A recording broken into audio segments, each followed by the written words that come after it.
మాకైతే 7,000 5,000 వస్తుంది సార్. ఇప్పుడు ఎంత ఉంది రేట్? ఎంత ఉంది ఇప్పుడు 6,000 7,000 వస్తుంది. అంత గతంలో ఎంత ఉన్నది? 12,000 11,000 అన్నమాట. ఇవాళ 10 రోజులు అయింది మేము వచ్చి.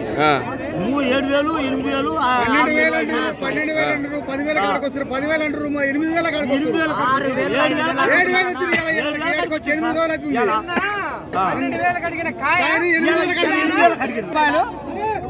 మిరగాయలు ఈ రోజు 9,000 రూపాయలు వేసి రేటు. ఆల్రెడీ 12,000 అయింది, 9,000 అయింది.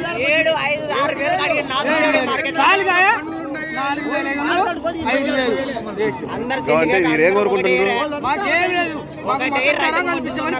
ఏం లేదు మాకు రైతులు. రైతు భరోసా ఇలాంటి ఏం రాలేదా?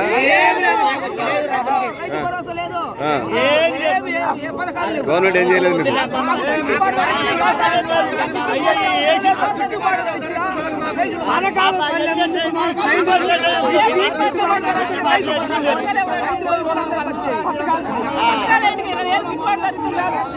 ఏమవుతుంది